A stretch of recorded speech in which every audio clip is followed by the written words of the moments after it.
Hey, it is Imogen from Inside Out Style, and I wanted to talk to you today about a question I had from one of my wonderful readers. She emailed me with this and question, and it brought up a whole lot of ideas and things to talk about that I thought were really broad and general and very common in many ways. So I've created a little PowerPoint to go with this so that you can get a little bit more information if you want to. And of course, if you are listening to this on the podcast version, you can head over to the blog to see this as well. So I'm just going to share my screen and get started. So one of the things that happened was that she said to me, my biggest challenge is that in creating a cohesive style when my wardrobe is made up of extremes, the very boring and the very outrageous, the very feminine and the more androgynous, too youthful to aging. And I hate shopping. That's not an uncommon issue to hate shopping. But it is one of those things to think about, that many of us do have a completely inconsistent style. Now, I do not think you need to wear the same outfit every day. This is absolutely not what I am about to tell you. You do not have to wear the same thing. It does not have to be uniform, but there does need to be consistency in some way or other. Now, because this was an interesting problem, I actually went back to the email and I asked for some more details. And here is what she shared with me. So there's a lot in here. You don't have to read it all, but she said, I tend to wear the boring part of my workshop, my office, my wardrobe, because I work in an office where I need to be fairly conventional. So I tend to wear black or charcoal pants and, or skirts with a blouse and either a tee or a cardigan. And I sometimes wear a jacket and I occasionally put on a scarf. But on the weekends, I reach for more of a graphic tee and black casual skirt or jeans with a hoodie or cardi for warmth. But occasionally, some of the outrageous stuff comes out. My beloved skirt made of ties, a Star Wars skater dress, or a vintage kimono jacket. I'm someone who's shy at parties or networking events, but put me on a stage and I'm full of confidence. So it's the theatrical, the quirky side of me that has caused the presence of some eccentric items. But in my daily life, I'm scared to stand out, and my small storage space and frugal tendencies cause me to buy safe and boring things if I manage to buy anything at all. As for the feminine masculine spectrum, I buy and go through phases in my gender presentation. Sometimes I want fitted shirts because they emphasize my figure, and other times I enjoy a boxy jacket to de-emphasize. My Oxfords and ballet flats get equal wear, but I'm not out at work, and I'm sometimes nervous to dress too queer. I used to work with children and have a joyful childlike side, and some of my outfits reflect that, the pleated skirt with the Mary Janes. But for the last 5 years, I've been in an office and had to appear grown up and professional. I still don't feel it, even though I'm turning 40 this year. And I can tell you, I don't think any of us really feel our age. Maybe when we're 100, I'm not sure. I think it's very normal to kind of feel like we're still play acting as adults in some way or other. Now, so what I'm saying here is there's a lot of different presentations, and it's not that you have to dress feminine all the time or masculine all the time or really dressy at, all the time or really casual all the time. We all have casual aspects to our life and more formal aspects, and we all can sometimes want to dress more masculine and sometimes more feminine. There is nothing unusual about this, but it's working out how to stay away from the boring, because what I feel is that you're not actually expressing who you are at work, even at all, in a way where you've gone completely bland and boring, when I'm sure that there are ways you can actually express part of your personality, your more interesting side, your more creative side at work. But let's just take a moment to think about why consistency is important. So let's think about two brands, very different brands from each other, McDonald's and the Hilton. Now, one of the things you get at McDonald's, no matter where you go around the world, is consistency, pretty much the same food wherever you are. I know there's small regional variations, but it's pretty much consistent. And, they are supposedly known for their clean bathrooms that, if you go to a McDonald's bathroom, it should be kept pretty nice and clean. Now, when I am wandering around a city somewhere, I'm somewhere, urban, and I solely need to go to the bathroom. If I have the choice, I don't actually head into the McDonald's bathroom, clean as it possibly is. Instead, I look around for a nice hotel, something in the 5-star range, which is usually pretty common in large cities. You get a lot of hotels in cities, and I head into their bathrooms because even though McDonald's bathrooms are clean-ish, they are definitely the less exciting, less enjoyable part of the spectrum versus if I go into a Hilton bathroom, or a Hyatt or a Marriott bathroom or one of those large hotel chain brand bathrooms, you will find a much more pleasant experience. And I know I'm going to get that great experience. And of course, I don't even have to worry about it being clean. With McDonald's, even though they talk about cleanliness, it's still not quite the same versus if I go to a 5-star hotel bathroom, I know it's going to be a much more pleasant experience than going to any other sort of public toilets. And so that is why one of the things that I go, well, if I can find one of those bathrooms, that's where I'm going to go, because I want that consistent, nicer experience.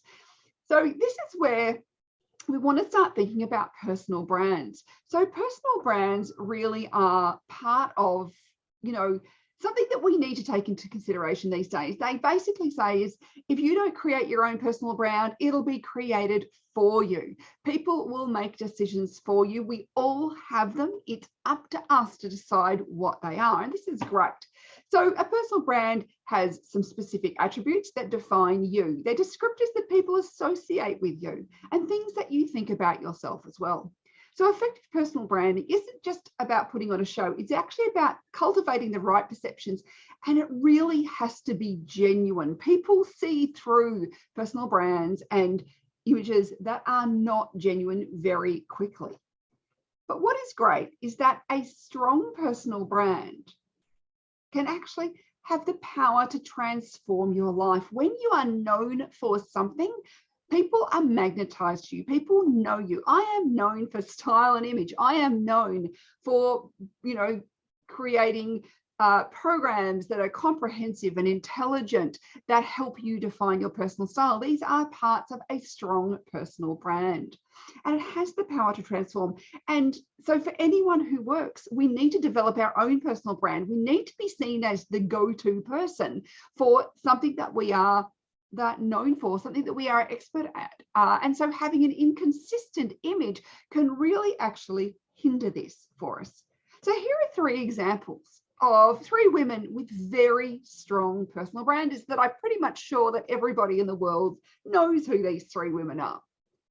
We have Greta Thunberg, who is known for her, activism on climate change and the environment. We know Oprah. She is, very well known for kind of finding your passion and who you are in life and living an authentic life. And then we have Michelle Obama, who is known for her work with, healthy lives, healthy kids, having, bringing up a new generation of kids that are, going to have better lives than the ones that came before. So all these women are known, they're respected, and, you may like or dislike them, but we certainly kind of know what they're about.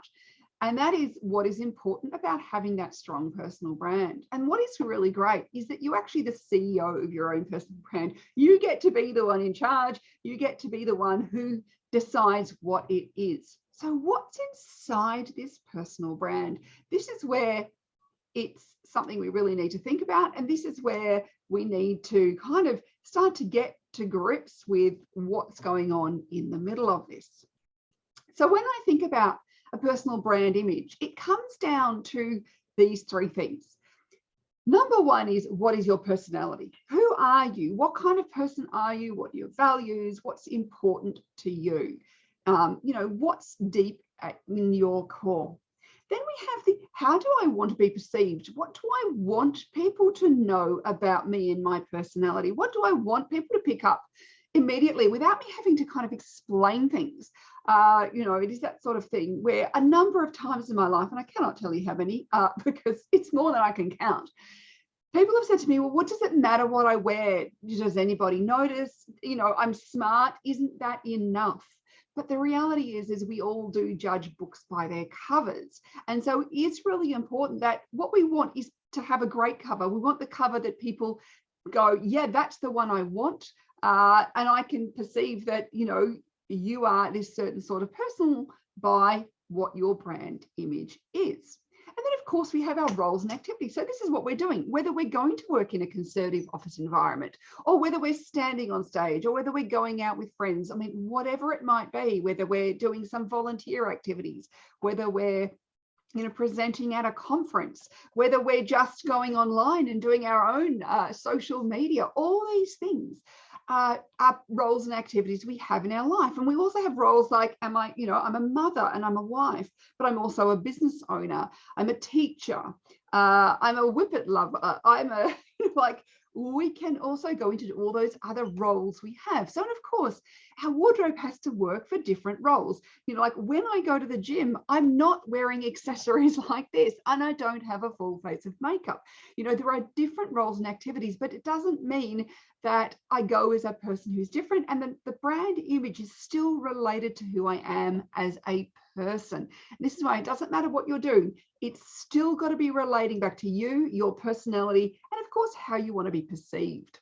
These things are really important because it's at this core, it's at this center where we get your personal brand image. This is what people are seeing. People are seeing the expression of all these things put together. But when I think about kind of your image, your personal brand, think about it a little bit like a house.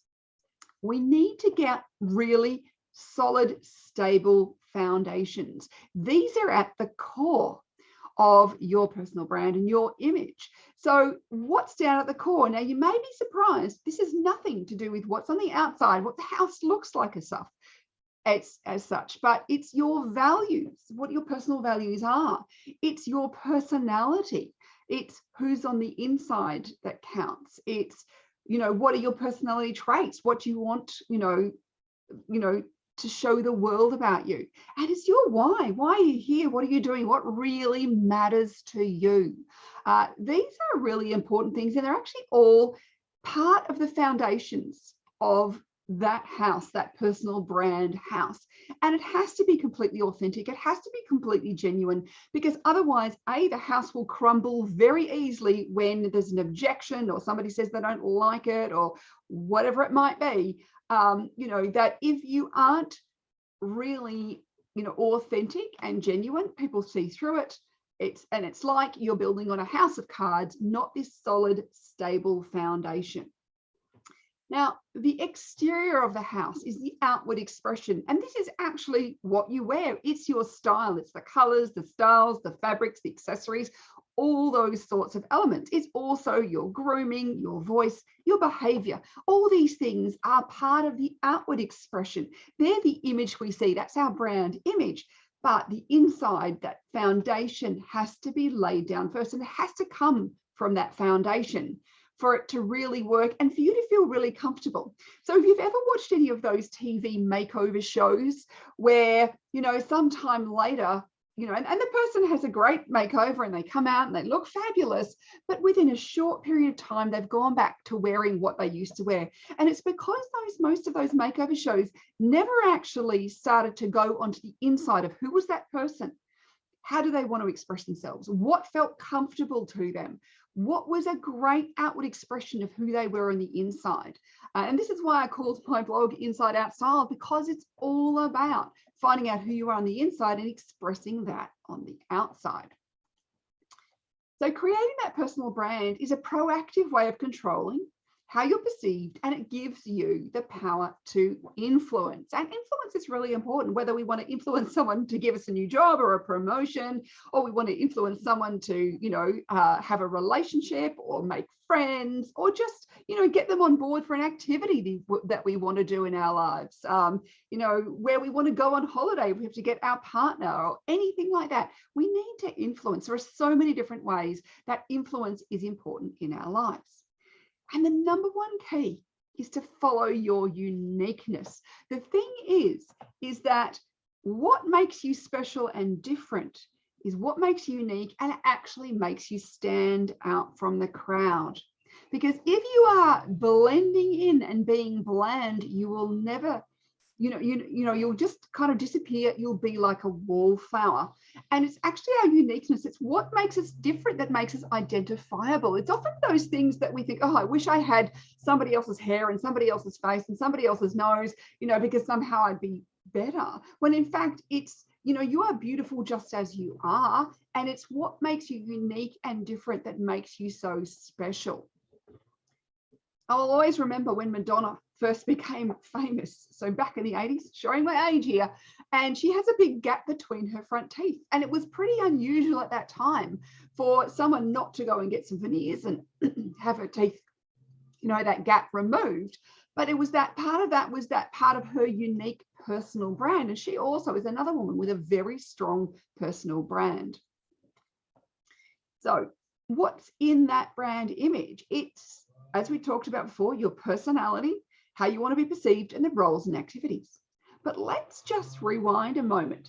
So before you can transform your style, before you make any changes to what you wear, before you ever go shopping, and this is why shopping can be so frustrating for so many women. I mean, apart from the fact you have no control of what's out there in the market, but so much of it is that we don't even know what we're looking for. And we walk into a store and we're overwhelmed by the volume of stuff that's available. And there's so much stuff online. I mean, everywhere we go, there is so many options. There's so many options. So where do you even start? Well, we have to kind of go back. We have to, like the caterpillar who turns, puts himself into the cocoon and then actually kind of deconstructs itself into what they call liminal cells, where they become a goop that then transforms later. But you have to go inside and actually start to answer some of these questions. So what are the personality traits like that I have that I want the world to see? What are the roles and activities that I have, and what do I do, and what is appropriate for these different occasions? So this is where you may work in a more conservative office that needs something more conservative than your really outrageous clothes, but it doesn't mean you have to be bland and boring. You can still add some interest, some pattern, some detail. Maybe it's some jewelry, or maybe that kimono jacket would work in the office. I don't know, or a version of that. How can you bring those elements of creativity, those elements of your personality into that office environment? What is that activity that you are doing? And then what are your values? Really understanding what your values are is really important. And what is your why? What are you about in the world?